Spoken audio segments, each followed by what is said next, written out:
ആദ്യം ലിസ്റ്റിന്റെ കാര്യം പറയാം. ഞങ്ങൾ ഒരുമിച്ച് പലപ്പോഴും യാത്രക്കിടയിലാണ്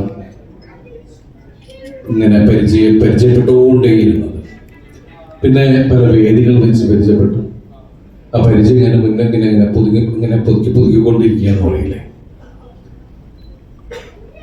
എല്ലാ ഈ കഴിഞ്ഞ 7-8 വർഷമായിട്ടുള്ള എല്ലാ പ്രശ്നങ്ങളിലൂടെ യാത്ര ചെയ്യുന്ന സമയത്തും പലപ്പോഴും ഞങ്ങൾ കാണുന്നുണ്ട്, ഞങ്ങൾ സിനിമകളെ കുറിച്ച് സംസാരിക്കാറുണ്ട്. പക്ഷെ എന്നെ വെച്ച് ചെയ്യുന്ന ഒരു സിനിമയെ കുറിച്ചല്ല സംസാരിച്ചിട്ടുള്ളത്. ഒരു ദിവസം എന്നെ വിളിച്ചിട്ട് പോകുന്നു, അത്യാവശ്യമായിട്ടൊന്ന് കാണുന്ന ഒരു കാര്യം പറയാനുണ്ട്. അപ്പൊ ഞാൻ ചോദിച്ചു എന്താണോ, അല്ല ഒരു സിനിമയുടെ കാര്യം പറയാനാണ്. ഞാൻ പറഞ്ഞു നേരിട്ട് സംസാരിക്കാം. അങ്ങനെയാണ് ഇവരെ കൊണ്ടുവന്നത്. ഇവരെ കൊണ്ടുവന്നപ്പോൾ തന്നെ ഞാൻ ലിസ്റ്റിനോട് ചോദിച്ചു, സത്യത്തിൽ നിങ്ങൾ ഒരുപാട് ആലോചിച്ചിട്ടാണോ ഈ സമയത്ത് എന്നെ വെച്ച സിനിമ ഞാൻ വന്നിരിക്കുന്നത് എന്ന് ഞാൻ ചോദിച്ചു.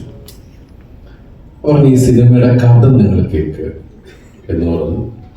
അങ്ങനെ ഞാൻ പ്രിൻസ് ആൻഡ് ഫാമിലിയുടെ പ്രിൻസിന്റെ കഥ കേട്ടു. ഷാരിസാണ് വ്യക്തമായി പറഞ്ഞത്. ഈ സിനിമ പെട്ടെന്ന് തന്നെ ചെയ്യാനുള്ള കാരണം എന്ന് വെച്ചാൽ ഈ സിനിമ കാണുമ്പോൾ നിങ്ങൾക്ക് മനസ്സിലാവും. കാരണം ഇത് അത്രയും ആനുകാലിക പ്രസക്തിയുള്ളൊരു ചിത്രമാണ്. കാരണം നമ്മളെല്ലാവരും പ്രൈവസി ആഗ്രഹിക്കുന്ന ആൾക്കാരാണ്. പക്ഷെ നമുക്ക് ആർക്കും ഒരു പ്രൈവസി ഇല്ല.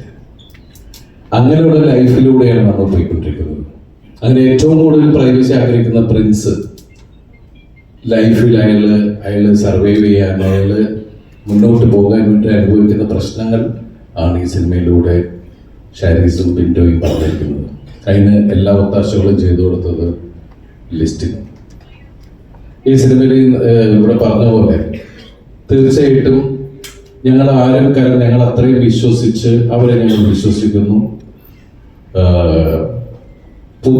എല്ലാവരും പറഞ്ഞിട്ട് പുതിയ തലമുറയിലെ ആളുകളുടെ കൂടെ വർക്ക് ചെയ്യണം. ഞാൻ എപ്പോഴേ വർക്ക് ചെയ്യുകയാണ്. നമ്മൾ ആ ഡോർ തുറന്നു വെച്ചിരിക്കുകയാണ്. പുതിയ തലമുറയിലെ ആളുകൾ നല്ല കഥകളായിട്ട് വരിക. കാരണം നമ്മൾ ക്യാമറ ഓൺ ചെയ്ത് വെച്ച് നമ്മൾ താരങ്ങൾ, ഇപ്പം എൻ്റെ സീനിയർ ആക്ടേഴ്സ് ആണെങ്കിലും നമ്മളൊക്കെ ആണെങ്കിലും നമ്മൾ വെറുതെ കിടന്ന് ആടിയിട്ട് കാര്യമില്ല. അതിനുള്ള കണ്ടന്റ് കൊണ്ടുവരുന്നത് അതിൻ്റെ ടെക്നീഷ്യൻസ് ആണ്, എൻ്റെ റൈറ്ററാണ്, എൻ്റെ ഡയറക്ടറാണ്. അതിൻ്റെ കൂടെ സഞ്ചരിക്കാനാണ് നമ്മൾക്കും താല്പര്യം. അപ്പം അങ്ങനെ അവർ പറഞ്ഞ രീതിയിൽ ഞാൻ ഈ സിനിമയിൽ എന്നെ കൊണ്ടാകാവുന്ന രീതിയിലൊക്കെ ചെയ്യാൻ ശ്രമിച്ചിട്ടുണ്ട്. ഞാനും ഫ്രണ്ട്സിനെ ഇഷ്ടപ്പെടുന്നു.